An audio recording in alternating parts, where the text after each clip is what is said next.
și astăzi am revenit cu un nou episod și vreau să vă arăt în acest episod cum să faceți două feluri de portale, în bine.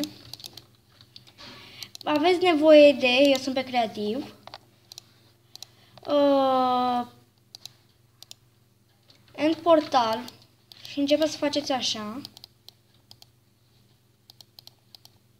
fără acela. Iar după aceea trebuie să căutați un ochi care arată, ăsta nu mi să-l caut. Uitați, care se arată așa. Îl puneți la fiecare.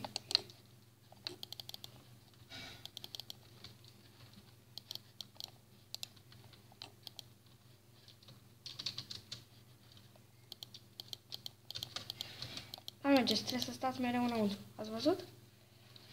Și aici m-am dat într-o cameră, chiar dacă nu se vede. Dacă eu o să urcăm, să vedeți și voi. Dar nu prea se vede. Sunt niște îndermeni aici. Trebuie și ca să puteți să ieșiți din această lume, trebuie să omorâți dragonul. Noi acum ne vom lua o sabie de diamond. Dacă sunteți pe creativ, nu vă mai luați armură, doar dacă sunteți pe survivor, atât. Să-l căutăm. Și trebuie să distrugeți turnurile ca să nu mai poată să-și ia energia, adică viața lui, că din astea el își ia viața.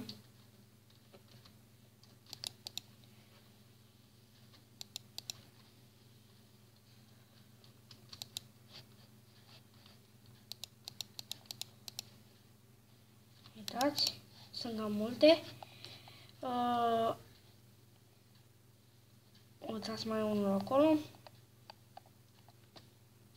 Sunt destul de multe turnuri, adică o să ne ia ceva până să le distrugem. Dar merită ca să vă întoarceți înapoi pe lumea voastră, pe pământ.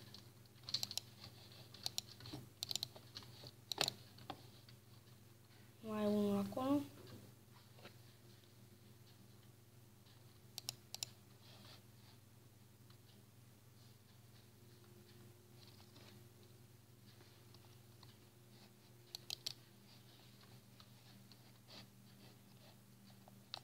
Ok, acum o să pun pauză până o să le distrug pe toate și până o să-l omor pe dragon.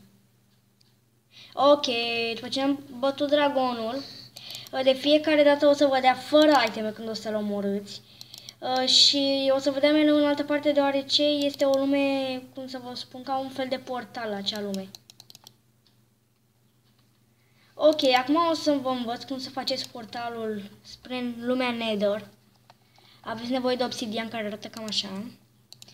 Și aveți nevoie de o brichetă, adică de fitil. Foc, ce mai.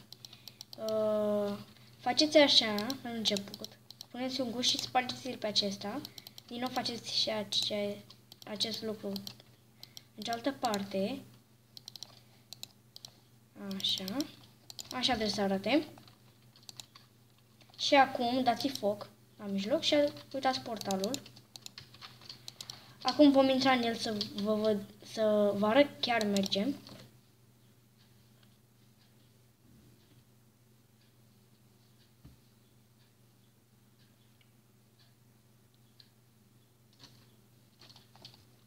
Stați un pic.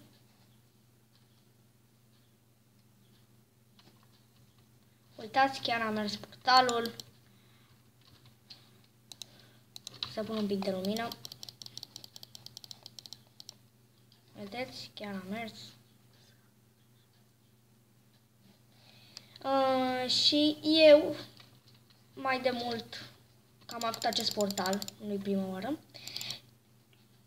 trebuie să săpați în sus și aici, dacă faceți o anumită mașinărie, dar foarte rar se va întâmpla asta, îl puteți întâlni pe Herobrine în bandă aici jos. mi-a scris că ai fost omorât de Herobrine. Adică și să vă arăt cum se face mașinăria. Eu n-am avut niciun mod, dar vă arăt și cum se face mașinăria. Poate totuși vreți să o faceți sau așa.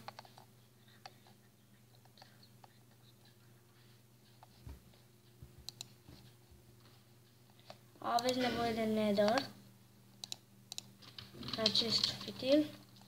Un pic. Gata. Puneți 2 asta de gold, după aceea 2 de nether. Și aceasta este mașinăria, așa arată. Așa trebuie să arate, față să pun un pic de foc ca să vedeți.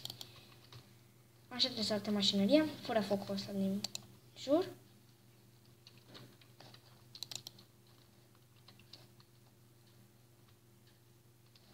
Ok, și acum ne întoarcem înapoi.